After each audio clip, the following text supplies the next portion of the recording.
안녕하세요. 김성길 목사와 함께하는 GTS 말씀 묵상 시간입니다.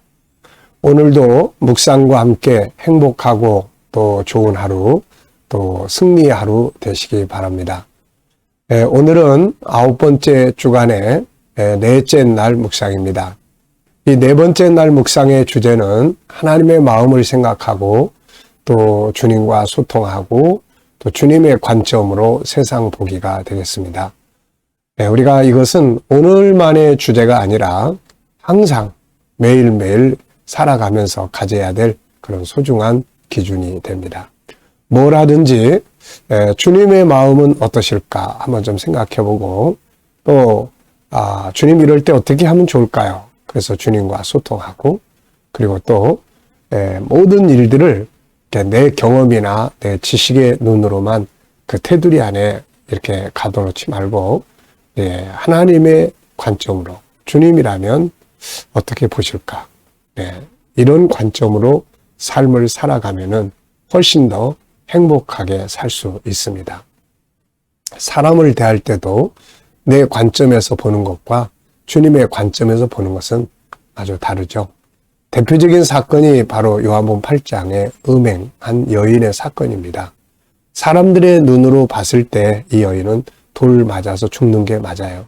그런데 주님의 관점으로 보면은 용서하고 다시 살려서 기회를 줘야 하는 것이 주님의 관점입니다. 그래서 우리가 사람을 대할 때나 부딪혀 있는 환경을 대할 때나 내가 살아가는 어떤 일들을 대할 때 내 눈으로 내 경험이나 내 지식의 관점보다는 하나님의 관점에서 평가하고 생각해 보는 거 훨씬 더 행복한 삶이 될 수 있습니다. 자, 오늘 이 주제 잘 기억하시면서 또 오늘 하루 승리하시기 바랍니다. 자, 오늘도 그림을 정리를 해보겠습니다. 자, 이 그림은 계시록 7장 9절의 그림을 그린 것 같아요. 근데 아주 너무 세밀하게 잘 그려놓은 것 같습니다. 제목이 붙어 있습니다. 온 세계에서 구원받은 자들이 모두 하나님의 보좌 앞에 모여 찬송하다 하는 내용이에요. 이 그림을 보시면서 또 여러분 나름대로 제목을 정해보시고 느껴지는 것 또 적어보시기 바랍니다. 아이들에게는 이게 이제 논술 훈련이에요.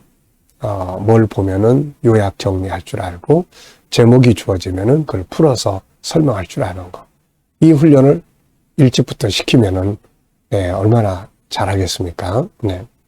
자, 저는 제목을 영광스러운 그날 이렇게 적었고요. 4가지의 의미를 적었습니다. 하나는 하나님의 구원 계획이 완성되어지는 그날. 두 번째는 우리의 꿈이 이루어지는 그날. 세 번째는 영광과 상급이 주어지는 그날. 네 번째는 반드시 나와 내 자녀들이 함께 참여해야 될 그날. 이렇게 적어봤습니다. 이 자리에는 우리가 사랑하는 그 자식들, 또 가족들, 부모, 형제들, 그리고 우리의 이웃들, 성도들 다 함께 꼭 참여해야 하는 곳입니다. 여기 참여하지 않으면 이제 다 멸망의 자리에 있는 거니까요. 자, 두 번째는 분석입니다. 눈에 보이는 것과 숨겨져 있는 것. 자, 보이는 부분은 예수 그리스도, 수많은 천사들, 흰 옷 입은 성도들, 그리고 그들이 들고 있는 종려나무, 그리고 아주 영광스러운 황금 색깔이 쫙 펴지고 있습니다. 자, 보이지 않는 부분에는 천국의 모습이 있고요. 보좌에 앉으신 하나님의 모습, 성도들의 마음, 그들의 살아온 삶의 역사, 그리고 그들이 받게 될 영광과 상급. 자, 세 번째는 그림에서 가장 중요한 것은 뭐라고 생각합니까? 저는 2가지를 적어봤어요. 하나는 다 이루었다 하는 말씀. 이제 다 끝났다. 다 이루었다. 그리고 고통과 수고는 다 끝났다. 이 날이 속히 우리에게 와야죠. 세상이 우리가 이 땅에서 비전도 갖고 꿈도 갖고 하지만 이 땅의 꿈과 비전이라는 것은 뭔가를 하기 위한 도구들일 뿐이지 궁극적으로는 다 지나가고 또 그거 이루기 위해서 눈물, 고통 이루어 놔도 또 그것 때문에 다투고 분쟁하고 또 얼마나 많은 아픔들이 있습니까? 그래서 이 모든 게 끝나고 영광과 기업이 주어지는 이날이 속히 와야죠. 자, 연상법 훈련하기입니다. 자, 눈을 감아 보시고 이 그림을 한번 쭉 기억해 보십시오. 보좌가 있는데 보좌에 앉으신 분은 잘 안 보이고 예수님, 주변에 많은 천사들, 그리고 수많은 성도들이 그 앞에서 흰 옷을 입고 또 손에는 종려가지를 들고 기뻐하면서 찬양하는 이런 내용이죠. 네. 자, 이 내용과 관계된 성경을 또 이렇게 기억하시면서 또 적어 보시기 바랍니다. 저는 계시록 7장 9절 그리고 마태복음 21장 예수님이 예루살렘 올라가실 때 아이들을 비롯해서 많은 사람들이 예수님을 이렇게 종려가지를 들고 환영했던 모습이 있었죠. 창세기 12장 1절로 3절 이 모습이 처음으로 아브라함한테 계시되어지고 창세기 15장에서 하늘의 별을 보여주면서 네 자손이 이와 같으리라. 이 장면을 요한은 이렇게 수많은 성도들이 구원받은 장면으로 보게 된 겁니다. 그리고 계시록 21장 22장 성도들이 이 앞에 있는 성도들이 누리게 될 기업의 장소, 기업을 보여주는 것이 21장 22장이에요. 자, 그리고 이제 이게 이루어지기 위해서 나는 어떤 삶을 살았나? 이걸 이루기 위해서 나는 무엇을 하고 있나? 또 무엇을 할 수 있을까? 네. 자, 우리 교회는 지금까지 이걸 이루기 위해서 달려왔습니다. 세계 선교, 각 나라의 백성들, 참 우리의 수고를 통해서 하나님의 역사가 어느 만큼 이렇게 보탬이 됐는지는 모르겠습니다. 지극히 작은 한 부분이죠. 그러나 세상 살아가면서 다른 게 아니라 하나님의 거룩하신 뜻을 이루기 위해서 우리가 이렇게 살아왔다는 것 자체가 너무너무 감사하고 또 보람되고 가치가 있는 일이죠. 아직 다 끝나지는 않았습니다. 계속해서 우리 교회가, 우리 성도들이 또 다음 세대들이 이 일을 이루어 갈 수 있도록 교육하고 훈련하고 양육을 해야 되겠죠. 자, 상상력 키우기입니다. 이 그림을 가운데 두시고, 자, 현재는 어떤, 요 장면, 앞에는 어떤 그림 그리면 좋을까요? 네, 앞에는 저는 창세기 12장 2절로 3절, 그리고 15장 5절로 6절, 하늘의 별을 보여주시면서 인류 구원 계획을 아브라함한테 알려주신 내용이에요. 그리고 이제 다음 그림을 그린다면은 저는 이제 계시록 21장, 22장, 우리 성도들이 이제 하나님이 예비하신 그 나라의 기업을 얻게 되는 장면이죠.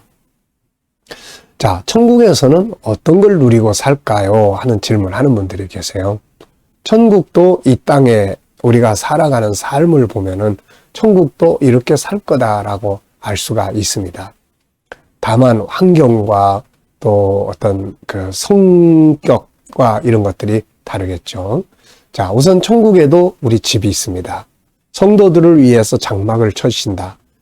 집이 있어요.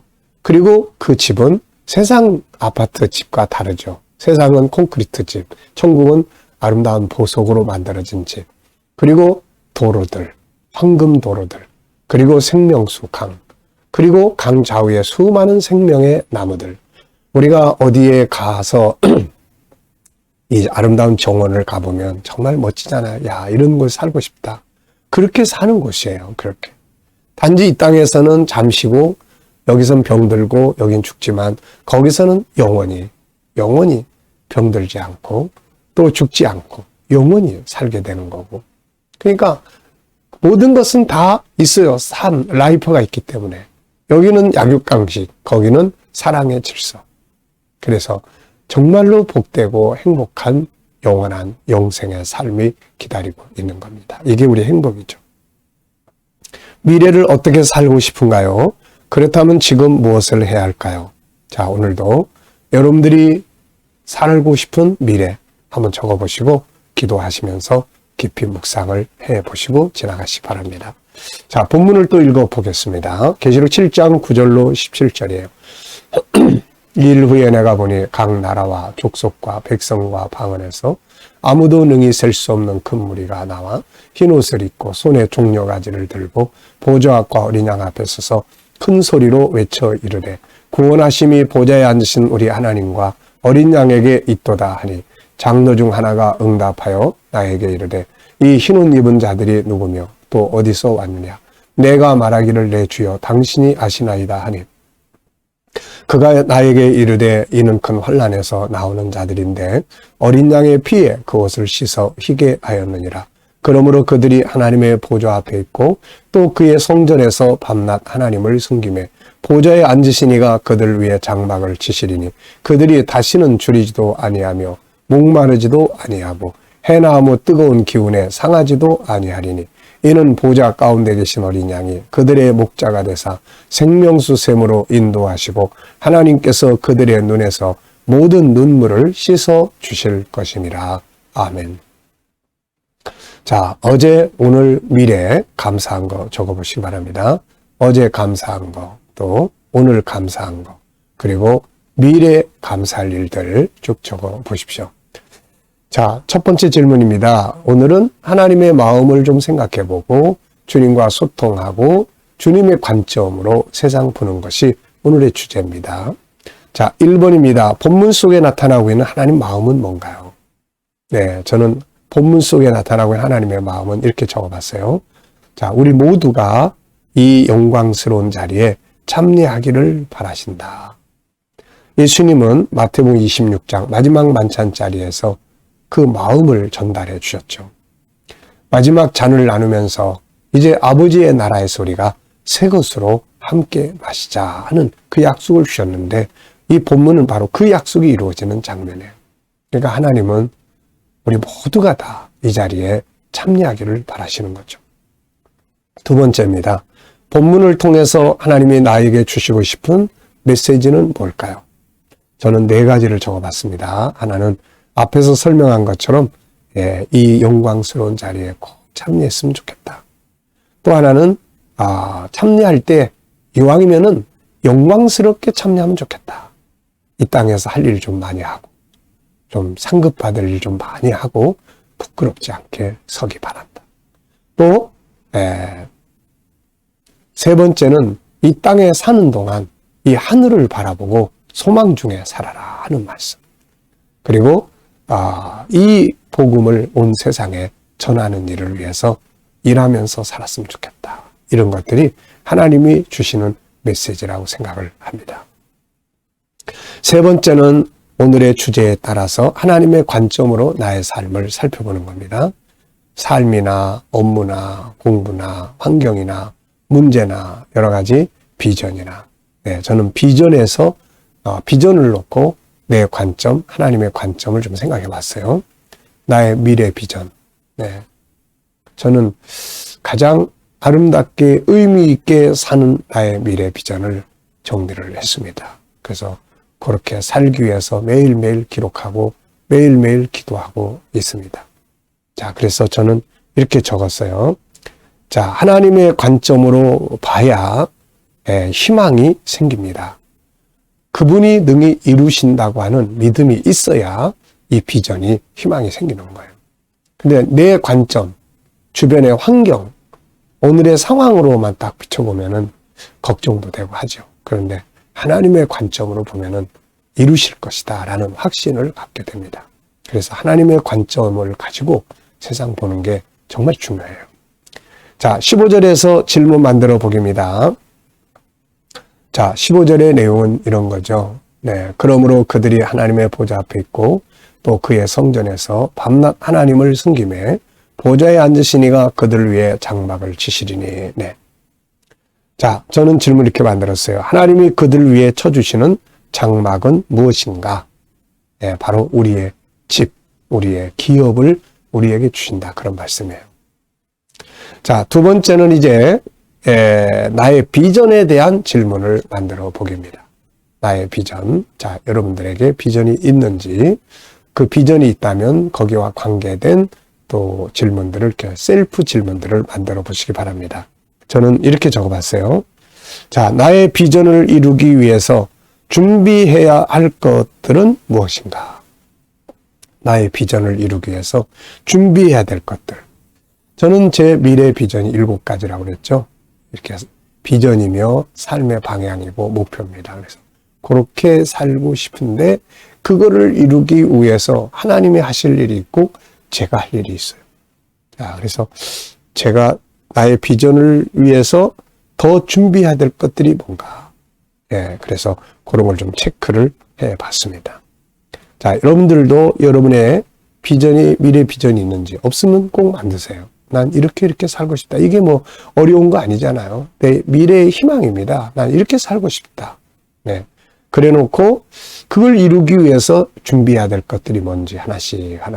지금부터 살아야 할 것들은 뭔지 하나씩 이렇게. 네. 어느 날인가 그날은 오거든요. 이렇게. 자, 묵상하기입니다. 자, 묵상을 하실 때는 항상 3가지의 덩어리를 놓고 묵상을 하시면 돼요. 하나는 본문 말씀 한번 쭉 기억하시고 또 하나는 7가지 주제. 그래서 이 7가지 주제가 익숙해져야 돼요. 그래서 오늘에 살아가면서 항상 중요한 거 찾고 주님의 관점으로 생각하고 또 숨겨진 다른 방법들을 찾고 항상 이렇게. 그러면은 변화와 발전이 계속 이루어지거든요. 자, 그래서 우선 전체 본문, 그 다음 7가지 주제, 그 다음 나의 삶의 덩어리, 비전, 오늘의 현장, 인간관계 이런 거 생각하시면서 주님께 물어보시면 됩니다. 주님, 오늘 이 사람 만날 때 무슨 말 하면 좋을까요? 오늘 이 업무를 처리할 때 어떤 자세를 가지고 하면 좋을까요? 주님, 이 비전을 이루기 위해서 제가 더 해야 될 일은 뭘까요? 주님이 보실 때 어떻습니까? 그러면 기다리면 주시는 영감이 있습니다. 이 영감을 가지고 오늘도 행복하게 복되게 사시기 바랍니다. 기도하고 마치겠습니다. 주님 감사합니다. 오늘도 묵상으로 하루를 시작합니다.